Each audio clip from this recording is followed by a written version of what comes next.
boa tarde. Esse sábado gostoso, agradável, reflexivo, pelo menos está sendo para mim. Espero que seja para vocês também.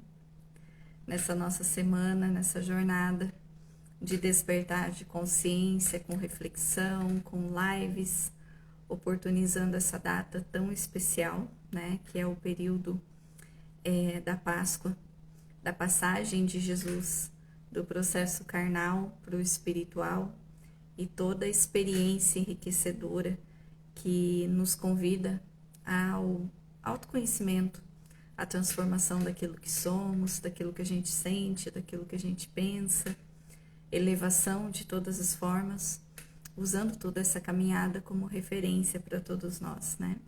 Então, estou aqui hoje pela terceira vez para falar um pouquinho sobre isso, para trazer para vocês os presentes que eu tinha prometido, né? Ao final da live, vou contabilizar, dar uma olhadinha como é que foram as repercussões. Também vou escolher aquela pessoa lá do meu coração que eu senti que está precisando de uma sessão de terapia, que tem acompanhado aqui as reflexões propostas nessa semana, para receber, né? Nessa energia de reciprocidade, de que a gente pode dar e receber ao mundo aquilo que a gente tem de melhor e propagar isso cada vez mais. Então, vou dar uma sessão de Reiki, uma sessão, um livro meu especial, que eu tenho guardadinho aqui, o último exemplar da primeira edição, e também um cupom de desconto para o curso Arte dos Relacionamentos. E aí essas 3 pessoas que tiverem acompanhado toda essa caminhada aí esses dias, né? Onde eu estive aqui com vocês trazendo um pouquinho dessas reflexões, vão ser beneficiadas com esse carinho meu. Bom, gente, começando então, né? Na verdade, dando continuidade a tudo aquilo que a gente vem falando durante essa semana. Eu tenho recebido muitos retornos de vocês no direct. Tem muitas pessoas que assistem depois, né? Nem sempre a gente consegue estar ao vivo aqui no horário em que o vídeo está sendo passado. A Célia está aqui, a Tati. Fico feliz que vocês conseguiram chegar. Mas tem aqueles que vêm depois e que aí fica ali as pulguinhas atrás da orelha, a necessidade do aprofundamento, de querer saber um pouco mais. Eu fico muito feliz com isso. A proposta é realmente disseminar o que eu tenho de conhecimento que pode fazer bem para outras pessoas, e o que eu não tenho, buscar, né, crescer, desenvolver, porque a gente não sabe tudo também. Então, recebo com bastante carinho esse retorno de vocês, as falas, as reflexões, porque é sinal de que a minha fala está sendo propagada para o mundo, né, e a gente tem tanta carência disso, tanta carência de que seja falado o que a gente pensa, o que a gente sente de uma forma mais elevada, não como uma forma de colocar a nossa opinião, a nossa ideia pessoal, mas de expandir a percepção para que a gente não fique num ponto de vista limitado da vida, das percepções da vida, né? E isso envolve o período da crucificação de Jesus, né? E eu gostaria de falar um pouquinho sobre isso também, sobre a história da ressurreição, do ressurgimento de Jesus, do corpo, e o que tudo isso tem a ver com autoterapia, porque isso também é transformador. Aprofundar o entendimento sobre tudo isso faz com que a gente se abra para padrões emocionais diferentes, para percepção diferente sobre o mundo, sobre a vida e sobre nós mesmos, né? Nós fomos ensinados a acreditar num processo que não está, de certa forma, 100% errado, mas que muitas vezes condiciona a gente inconscientemente a carregar dores, feridas, a carregar comportamentos que são desnecessários e não são condizentes com o nosso processo evolutivo. E é sobre isso que eu gostaria de falar, né? Nessa percepção de como foi esse processo de Jesus, da reencarnação, da ressurreição, né? Também chamada por outras religiões de reencarnação. Então, o termo ele denomina basicamente a mesma coisa, mas o fato interessante é que dentro da história muitas pessoas foram pesquisar, historiadores, pesquisadores, teólogos, né? antropólogos, cientistas, médicos, buscaram o entendimento do que aconteceu com Jesus ali no momento do ressurgimento, né? Existem até algumas teorias que dizem que Jesus não faleceu, que ele não morreu na cruz, que ele estava em desmaio, que ele estava desacordado e que depois ele voltou à vida, voltou, né, a sua movimentação fisiológica. Assim como existem outras vertentes que falam sobre o processo realmente do corpo de Jesus ter se renovado e ele voltado à vida enquanto corpo, como a gente vê na igreja. São várias as teorias. Essas teorias, elas são muito baseadas na percepção do homem, do ser humano, como sempre, né? É valioso isso, é interessante, mas é muito importante a gente ter o aprofundamento, o entendimento real de cada coisa, porque quando nós nos baseamos só no quesito religião, no quesito achismo, sem ter um aprofundamento do que pode levar uma situação a acontecer ou deixar de acontecer, a gente fica muito pautado naquilo que vai fazer, que vai trazer algum ganho para a nossa percepção, até mesmo uma sustentação de crenças, de idealização.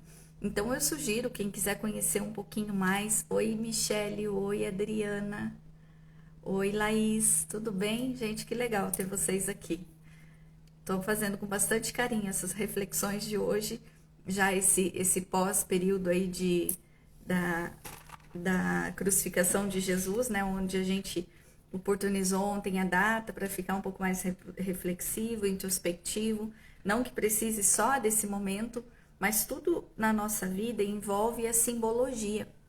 Inclusive na live passada eu falei sobre o símbolo da cruz, né? O quanto a cruz traz para nós esse símbolo de fé, mas ao mesmo tempo, dentro da perspectiva transpessoal, ela nos leva a perceber a nossa vida como um todo, na horizontalidade e na verticalidade, né? Aquilo que nós carregamos enquanto consciência, enquanto percepção do mundo e do que pode enriquecer a nossa trajetória de vida, né? Aquilo que está na horizontalidade, o que nós fazemos, o que nós temos, onde nós estamos, e a verticalidade, que é justamente o que nós estamos trabalhando aqui numa live como essa, em estudos que se referem a isso, que é o desenvolvimento da verticalidade, o desenvolvimento da conexão com a nossa verdadeira natureza, com a essência espiritual que habita dentro de cada um de nós. E aí, dentro das vertentes, das histórias que mais se encaixam, que mais fazem sentido para mim, unindo a percepção e a formação espiritual de como é esse processo, né, da própria assimilação do espírito ao corpo, de como se dá tudo isso, o que faz mais sentido para mim dentro desse movimento do retorno de Jesus, seja ele uma ressuscitação, seja uma reencarnação, independente de como cada pessoa queira falar, está vinculado ao processo de desenvolvimento, a possibilidade de Jesus se expressar enquanto energia, expressar-se, aparecer fisicamente, mas na verdade, né, é uma condensação energética de tudo aquilo, todo o potencial que ele tinha enquanto ser espiritual. E essa ideia, ela faz uma compilação com os estudos que a gente faz dentro da criação das mônadas, né? Entendendo que Jesus, quando ele foi vir habitar um corpo físico, ele tinha tamanha magnitude de expressão energética, tanto desenvolvimento energético, que toda a energia dele não cabia num corpo. Ele precisou se condensar, digamos assim, né? Se apertar para conseguir, simbolicamente falando, para conseguir habitar um corpo físico e fazer tudo o que ele fez, passar pelas experiências que ele passou. E no momento ali que ele deixou o corpo, né, existiu uma possibilidade estudada hoje no Santo Sudário, que é o tecido que ficou, né, onde Jesus foi envolvido, todos os estudos científicos ali envolvendo, estudos sérios, idôneos, que mostram o processo de desintegração celular, né? E aí a gente faz uma alusão, uma ligação com a movimentação que a gente estuda na física quântica, o desenvolvimento, o descobrimento da energia lá no núcleo do átomo, né, do acelerador de partículas, do CERN. Então, todas essas possibilidades elas vão se encaixando, fazendo com que a gente perceba que essa possibilidade de Jesus realmente ter se desintegrado ali no momento, né, quando ele em espírito saiu do corpo e o corpo dele realmente se desintegrou, é algo extremamente possível, é acessível quando a gente estuda e entende os parâmetros espirituais e também os parâmetros científicos. É claro que eu levaria horas aqui explicando para vocês e eu sinceramente não tenho esse aporte, essa bagagem de entendimento, né, de questões científicas, da física quântica, bem pouco também, mais o que relaciona a questão espiritual, e a gente perderia um pouco o foco, que é esse olhar para essas experiências de Jesus, o quanto isso pode, de fato, ajudar na nossa transformação interior. Mas para quem quiser conhecer mais, vale a pena questionar, entender, né, buscar referências idôneas, estudos sérios a respeito desse processo que nós estamos trazendo historicamente daquilo que a gente ouviu na igreja, daquilo que um fala aqui, daquilo que o outro fala ali, mas existe todo um estudo por trás disso que traz uma percepção de como a vida pode se expressar, né? E eu reflito muito sobre a questão de Jesus ter se permitido passar pelo momento do Calvário, né? Com todo o poder que ele tinha, com toda a capacidade que ele tinha de transformação, até mesmo de cura, de leitura de pensamentos, de materialização de tantas coisas que ele fez durante a vida dele, o processo de transformar água em vinho, a multiplicação dos pães e tantas outras histórias que mostraram o quanto Jesus tinha poder de manipulação no sentido positivo, né? A manipulação energética, a manipulação de fluidos, e que ele poderia sim, se ele quisesse, ter se isentado do Calvário, da crucificação. Mas foi tão importante, foi uma decisão tão grandiosa para ele assumir toda essa experiência, passar por esse período de dor que a história traz, assim, mas a gente não consegue mensurar a intensidade, o quanto aquilo foi sério, o quanto foi grave, o quanto foi doloroso, né? Mas realmente foi. Mas Jesus optou passar por tudo aquilo, ele se permitiu, na verdade, como uma escolha e como uma forma de mostrar para todos nós a possibilidade e o caminho. Então, quando ele disse dar a outra face, ele não se refere a você continuar apanhando, né, virar o outro lado do rosto para continuar sofrendo. Dar a outra face é justamente mostrar uma nova perspectiva. Então, como que ele ia sedimentar tudo aquilo que ele fez, falou e ele disse, se ele, de certa forma, não aceitasse ou se rebelasse contra o movimento da crucificação naquele momento? Pelo contrário, ele conseguiu provar ali com aquela experiência, com o movimento de resignação dele, o que era realmente a aceitação no nível do amor e como a gente poderia também passar por processos como esse, às vezes muito mais diluídos durante as nossas existências, compreendendo a grandiosidade que existia por trás de tudo isso. E é claro que ele sela essa experiência toda retornando, ressurgindo em espírito, em materialização energética, né, se fazendo visível para muitas pessoas, a primeira, né, Maria Madalena, depois para muitas pessoas, trazendo a lição de que tudo aquilo que ele falou era verdade e que mais ainda o reino, como ele disse, né, que ele não era desse mundo, o reino dele não era desse mundo, e essa não era a verdadeira vida. A nossa verdadeira vida, ela é espiritual, ela não é material. Então é por isso que Jesus vive até hoje. Às vezes a gente espera, algumas denominações religiosas falam que Jesus vai voltar. Eu sinceramente acredito que ele não vai voltar porque ele nunca foi embora. Nós temos essa necessidade de ter a referência física de um corpo, de uma presença. Mas até como eu comentei anteriormente na live, histórias de pessoas que tiveram contato com Jesus e que se curaram e que se transformaram a própria vida, assim como muitas outras, centenas de pessoas que estiveram com Jesus, mas que não foram tocadas por ele. Então, estar com Jesus é bem diferente de seguir Jesus. de seguir os seus ensinamentos. E hoje a gente pode seguir Jesus sem estar com ele fisicamente, sem ter estado com ele. Então essa ideia do voltar, ela é ilusória. Ela não é necessariamente pautada numa justificativa de olhar para nossas escolhas no momento presente e fazer a nossa parte. E aí, quando Jesus se permitiu esse movimento de crucificação, quando ele fez a escolha de passar por todas essas experiências, quando ele voltou para o corpo, quando ele reencarnou, porque ele não tinha necessidade nenhuma de nada, ele não precisava mais estar no corpo. Ele já era um ser crístico, né? Ele não tinha essa necessidade dessa experiência. Ele fez isso para mostrar para a gente toda a trajetória que um ser humano pode viver e toda a transformação que o ser humano pode viver. Então, essa ideia também de que Jesus foi crucificado para pagar os nossos pecados, ela ativa no nosso inconsciente a ideia de que nós estamos numa dívida com Jesus, uma dívida eterna, porque todo o sofrimento dele foi para nos libertar dos nossos pecados.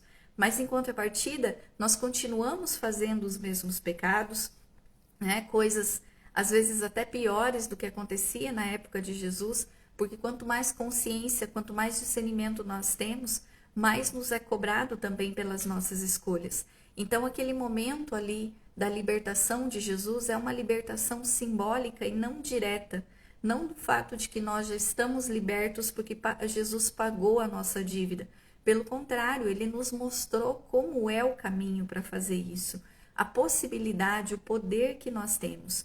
E o poder ao que eu me refiro não é o poder material, é o poder espiritual, é o poder do amor, é o poder da autotransformação, de percepção daquilo que está acontecendo com a gente, de tudo aquilo que chega até nós na nossa existência, seja no âmbito relacional, seja no físico, no emocional, no espiritual, entendendo tudo isso como ferramenta de crescimento, de possibilidade de olhar para a nossa existência e descobrir todos os valores que existem ali.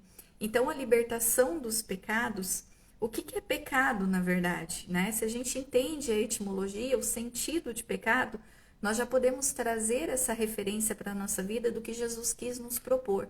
O pecado é errar o alvo, é quando você tem uma direção e você acaba errando essa direção.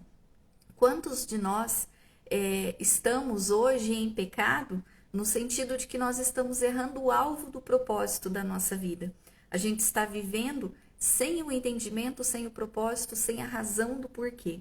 Jesus passou pela vida mostrando que a vida material não é a principal, ela é uma ferramenta para o nosso desenvolvimento espiritual, que a verdadeira vida, que aquilo que nós fazemos aqui sobrevive à morte do corpo físico. Foi isso que ele provou.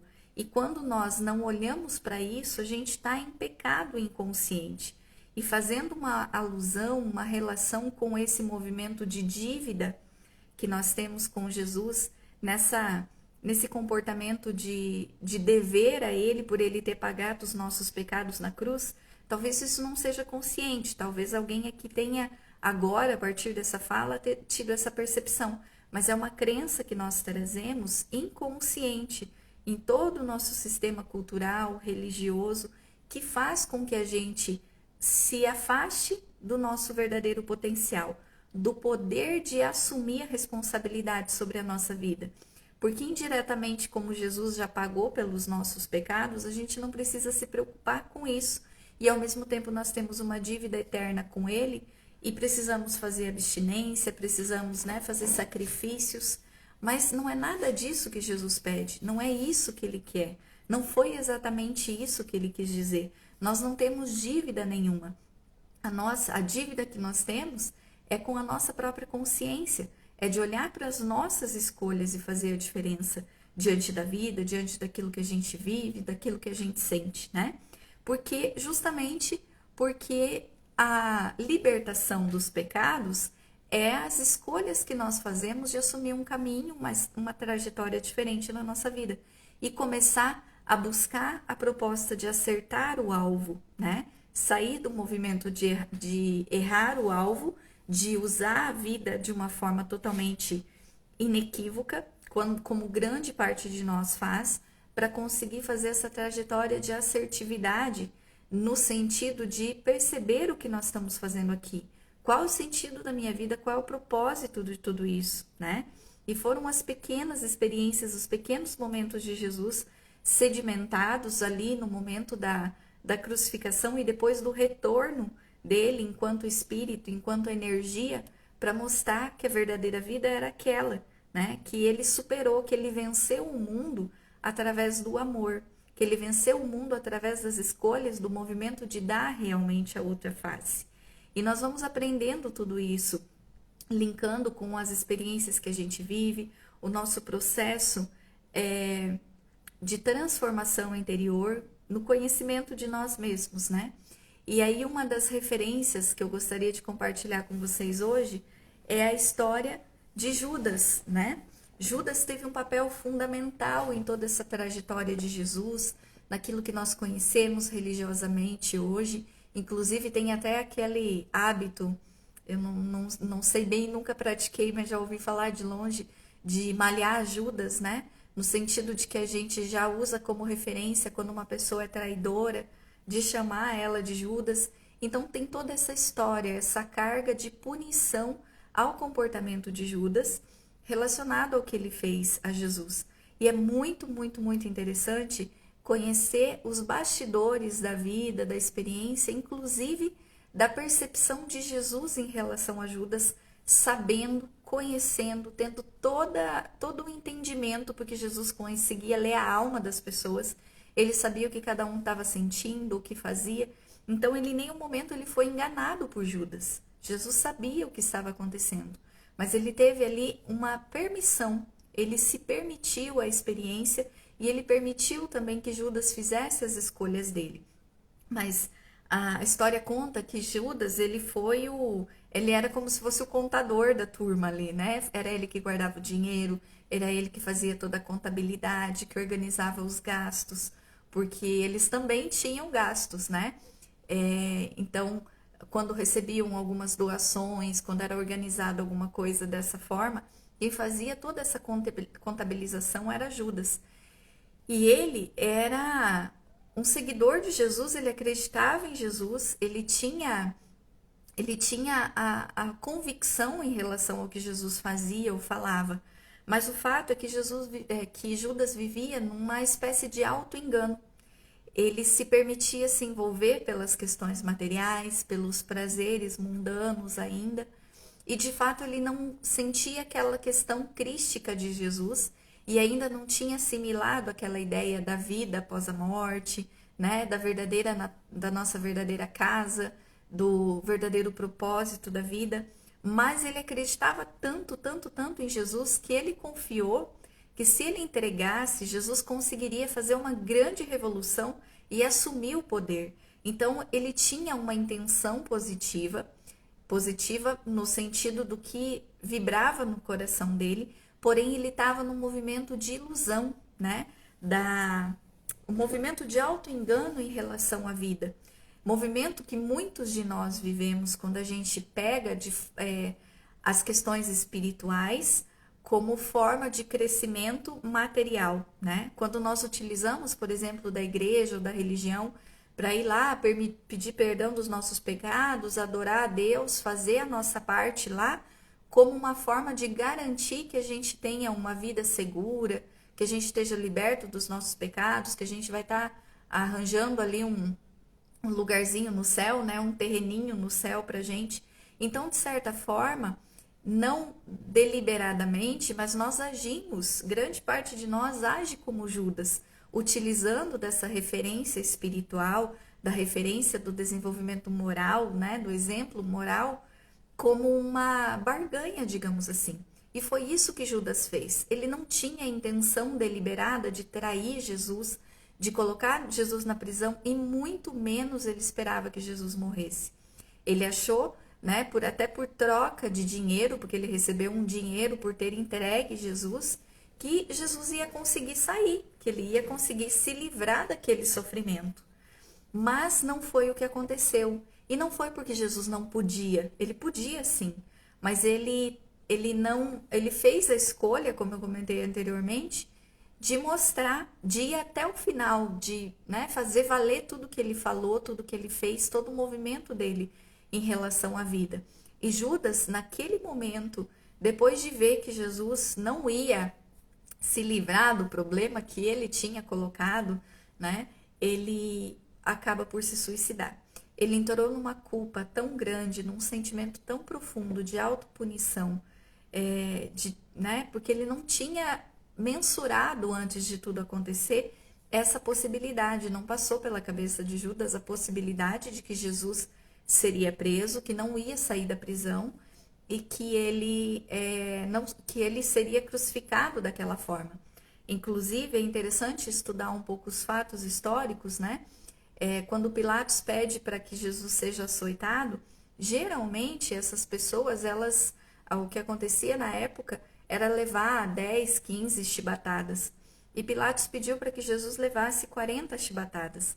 Mas a intenção de Pilatos naquele momento foi criar uma sensibilização para libertar Jesus, porque de fato ele foi pressionado a fazer aquilo, não que isso justifique a sua escolha, mas ele acabou cedendo, né? Mas ele não tinha nenhum motivo, ele não considerava Jesus, né, uma pessoa que estava cometendo algum crime, ele não via ele como um criminoso. Mas aconteceu que, na verdade, foi tudo o contrário, né? E Jesus acabou sofrendo muito mais do que deveria, fisicamente, principalmente por conta desse movimento de inconsciência, tanto de um quanto de outro. E esse movimento de inconsciência foi o que levou Judas à autopunição, a cometer o suicídio, por não saber como lidar com a dor daquilo que ele tinha acabado de fazer, né? Por não conseguir ver Jesus naquela situação. Então, é interessante perceber por que eu estou contando essa história para vocês. Porque a gente usa, às vezes, uma figura como uma referência tão negativa, totalmente oposta ao que Jesus propôs. E Jesus já sabia, né? Ele deu o beijo da morte em Judas, recebeu o beijo, na verdade, como uma forma de reconhecimento do valor que Judas teve para ele. Inclusive, existem histórias espirituais que contam que quando Jesus deixou o corpo físico e demorou aquele período de 3 dias para retornar ao mundo espiritual, ao mundo material, a se fazer visível para Maria Madalena, é porque ele estava no plano espiritual em busca de resgatar Judas, porque para ele era um amigo, era alguém que ele amava de coração. Então ele não se baseou em Judas no seu ato. Ele o amava por quem ele era e sabia que lá no fundo Judas tinha uma boa intenção. Mas quantas vezes a gente julga uma pessoa pelos atos que ela teve, entrando num movimento da vida de punição e autopunição, julgamento e autojulgamento, justamente por estar nessa inconsciência dos verdadeiros valores, do real motivo de tudo acontecer ao nosso redor e da percepção de que nós não somos vítimas do mundo. Às vezes a gente se condiciona a ser vítima, mas nós não somos vítimas. Nós permitimos, mesmo que seja uma permissão inconsciente, que aconteça, que chegue até nós tudo aquilo que a gente está vivenciando nesse momento. E essa passagem de Judas, essa experiência com Jesus e a própria permissão de Jesus não em perdoar, porque ele nem precisou se ofender, ele não se ofendia deliberadamente para depois perdoar, mas da compreensão, né? Ele mostrou ali, exemplificou a possibilidade da compreensão absoluta, né? Em essência, de como é compreender alguém, mesmo que a gente não concorde, que a gente não valide os atos dessa pessoa. E esse movimento de inconsciência, eu estou trazendo, compartilhando com vocês, como uma proposta de reflexão sobre a autoinconsciência. O quanto nós vivemos uma vida mecanizada, o quanto a gente vive nesse movimento de punição e autopunição.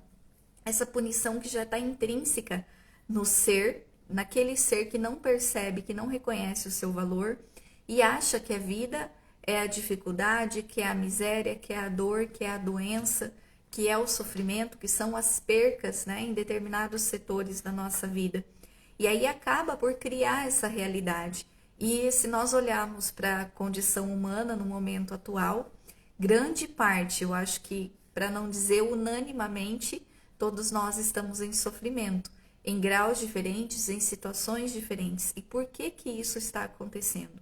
Isso só acontece por inconsciência, porque nós ainda não despertamos para o nosso verdadeiro valor, porque a gente ainda não honra o que Jesus fez. A gente acha que honrar Jesus é fazer penitência, é fazer o jejum, é fazer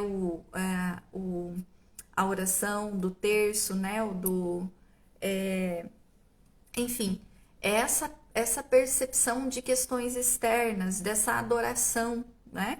E às vezes se resguardar em algum momento, em determinadas épocas, momentos da vida, para fazer essa adoração a Jesus e às vezes potencializar muito mais esse sentimento de dívida que existe dentro de nós. É claro que existe um valor muito grande, um respeito muito grande, uma intenção. Eu vim do catolicismo, eu conheço toda essa trajetória e sei que existe um valor e merece respeito.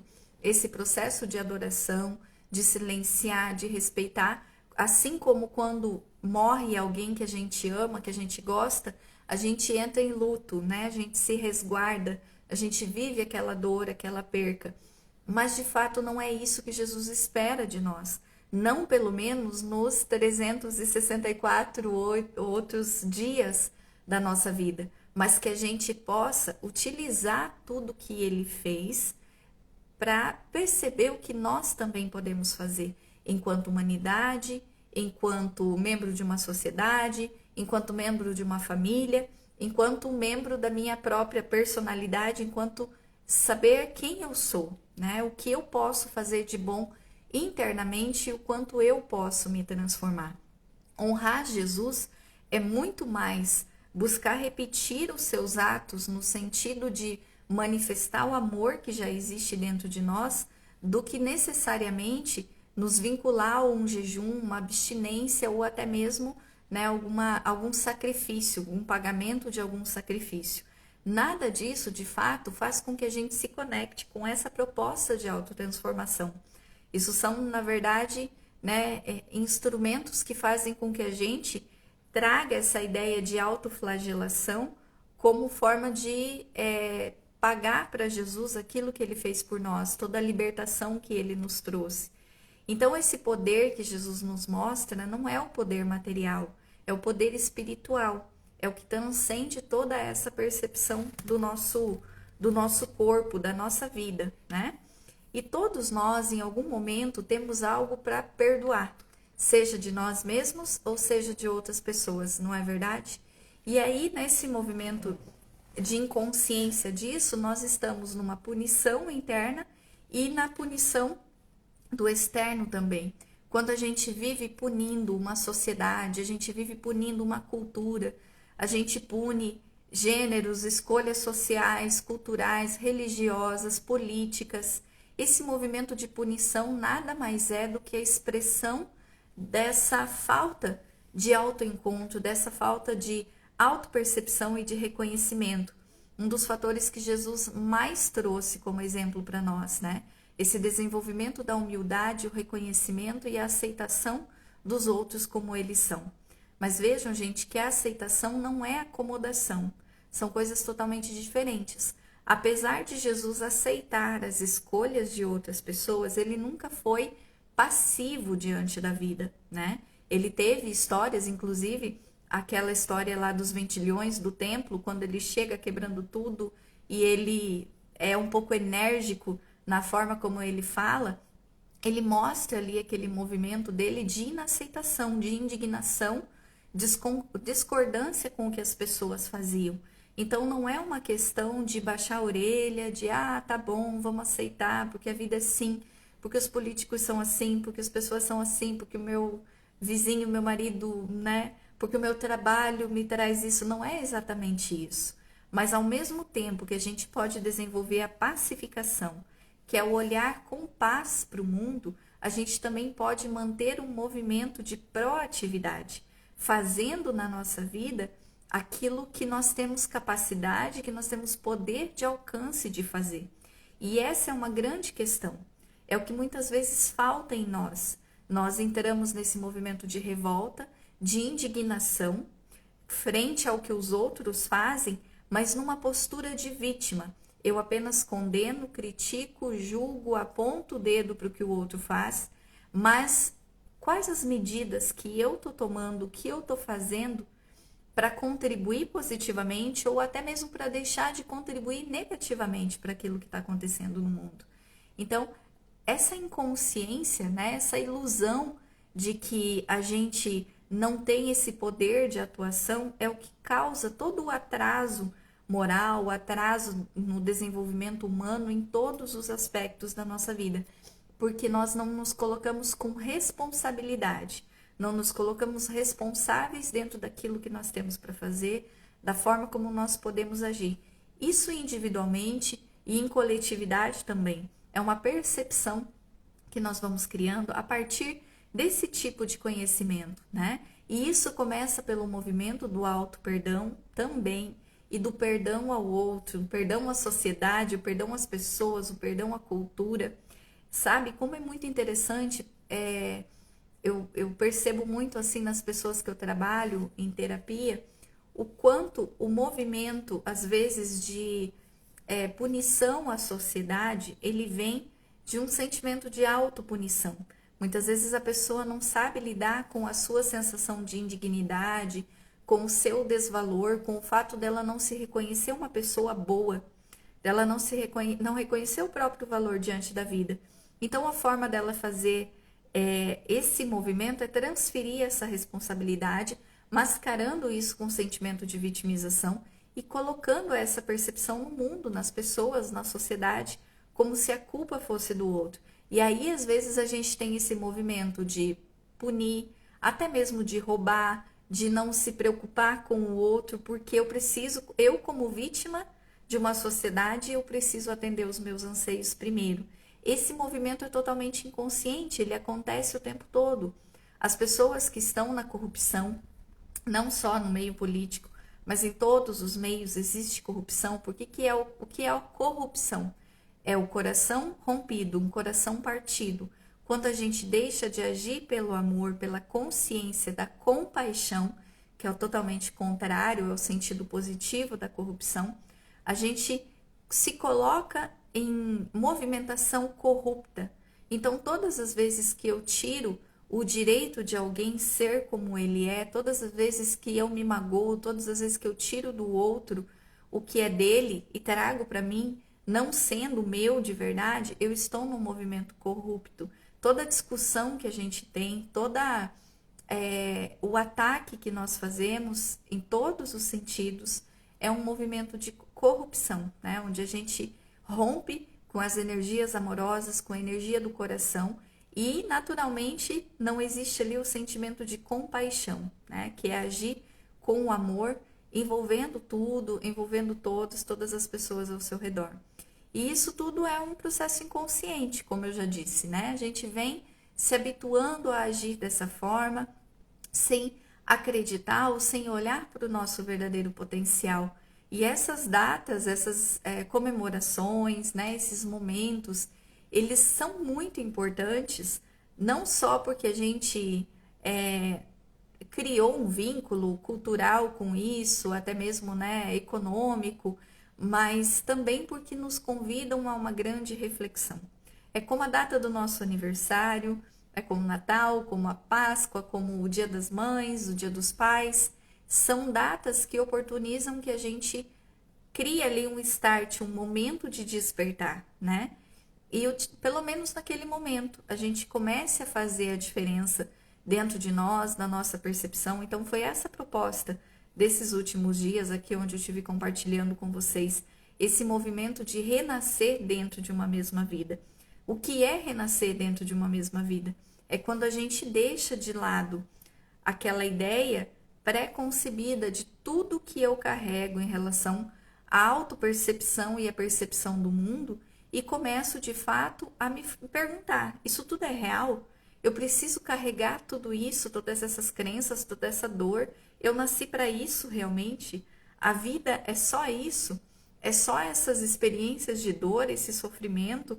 É carregar todas essas dificuldades relacionais, físicas, e aí depois ser direcionado para o inferno, dependendo das escolhas que eu fizer, ou para o céu, dependendo das outras escolhas? ou enfim, cada um tem a sua crença da vida após a morte, ou até mesmo acaba, simplesmente acaba. Então, do que vale todo o sofrimento? Do que nos adianta buscarmos ser pessoas melhores, se essa é a nossa destinação, né? E será que realmente é tudo isso? Se nós olharmos friamente tudo que Jesus passou, se a gente vê de um prisma bem minimalista, parece que a vida é uma repetição das experiências de Jesus. E ele veio mostrar como é que é a realidade da vida, né? Mas não é nada disso. É muito mais profundo do que isso. Ele veio nos mostrar como sair dessa vida, como fazer esse processo de despertar, de reconhecimento dentro da nossa realidade, do nosso poder de transformação, né? Eu sempre digo e repito que nós não estamos aqui para sofrer. Nós podemos até passar por dor, porque a dor ainda é necessária para o nosso crescimento, para que a gente desperte. Muitas vezes a dor física, ela nos lembra a recuar, ela nos lembra a cuidar da gente mesmo, ela nos lembra a cuidar da nossa saúde. E a dor emocional, ela tem a mesma função. Ela nos convida a voltar para dentro, para que a gente possa se permitir o entendimento de si mesmo e ressignificação. Só que quando a gente pega aquela dor, aquele sofrimento e se coloca como vítima da vida diante daquilo que está acontecendo, nós ignoramos toda a possibilidade de aprendizado e de transformação que aquela experiência está fazendo, né? Que ela está convidando, na verdade, que ela está trazendo como convite, mas que muitas vezes a gente não aceita. Porque tudo que chega até nós tem esse propósito de autotransformação, para a gente perceber de vez, definitivamente, que tudo que nós vivemos aqui é uma ilusão. A matéria de fato não existe, o corpo não existe, é um aglomerado de moléculas, né, que vem lá e o núcleo de tudo isso é uma energia atômica. Então tudo é energia, tudo acaba convergindo para energia, mas a gente acaba focando no que não é real. O que é real para nós hoje, enquanto coletividade? É o que é palpável, o que a gente pode pegar, o que a gente pode sentir, comer, experimentar. Isso é real. Mas na verdade nada disso é tudo ilusório, é tudo material, é tudo volátil. Vai chegar um momento que nada disso vai existir, né? O meu corpo vai deixar de existir em algum momento. Esse aparelho que eu estou utilizando para falar com vocês, o que vocês estão utilizando para me ouvir falar, tudo isso é extremamente transitório. Assim como a nossa função aqui nessa vida, os nossos papéis relacionais, eles são totalmente transitórios. O que vai sobreviver a tudo isso é o mais importante de tudo. E o transitório, ele tem o seu valor e ele deve ser cuidado, zelado, mas ele não deve ser o principal motivador, né? A nossa motivação deve ser muito maior do que tudo isso.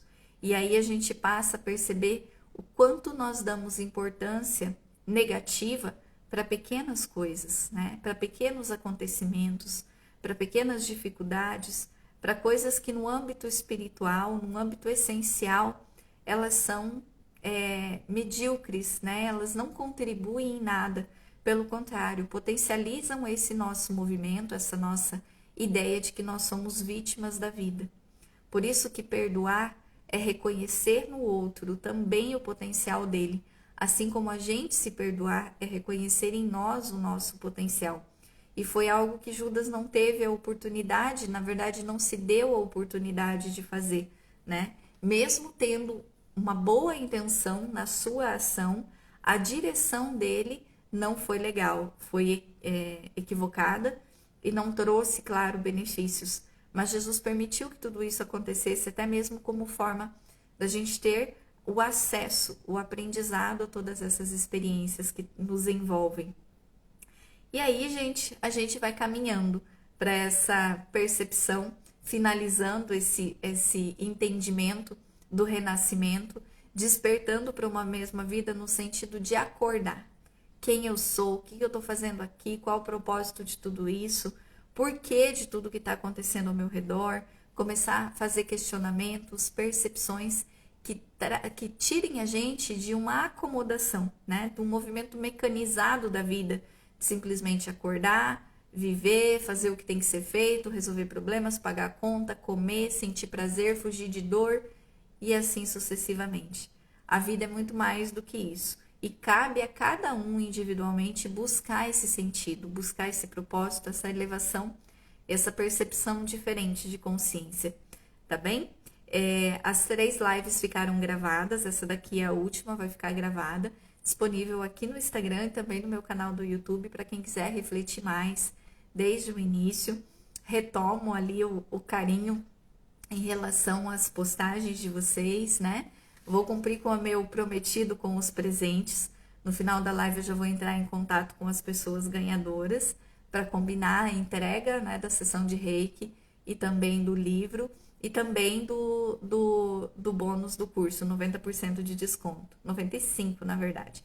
Na verdade, esse ainda está em aberto. Se alguém quiser de presente um cupom de 95% de desconto do meu curso, A Arte dos Relacionamentos, é só colocar aqui um comentário ou me enviar no direct, Dani, eu quero. E aí vamos ver quem que vai ser o presenteado, que quer assistir esse presente de autoconhecimento, porque é muito, muito legal, muito valioso, gente.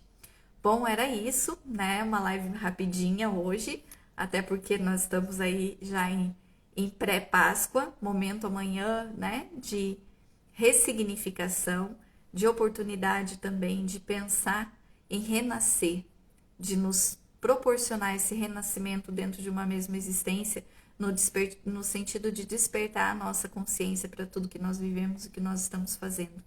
E é claro, mesmo que não seja de forma absoluta, para que a gente possa desenvolver momentos de felicidades na nossa vida. Porque nós merecemos isso, foi Jesus que disse. Tá bem, gente? Gratidão, Célia, gratidão a todos que acompanharam, espero de verdade ter contribuído na vida de vocês, assim como tudo isso contribui na minha também, tá bom?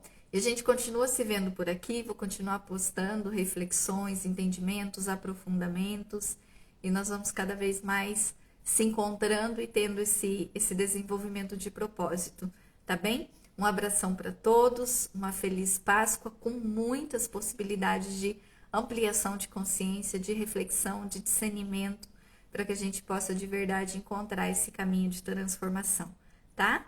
Célia, Michele, Adriana, gratidão imensa por vocês estarem aqui comigo, tá bem?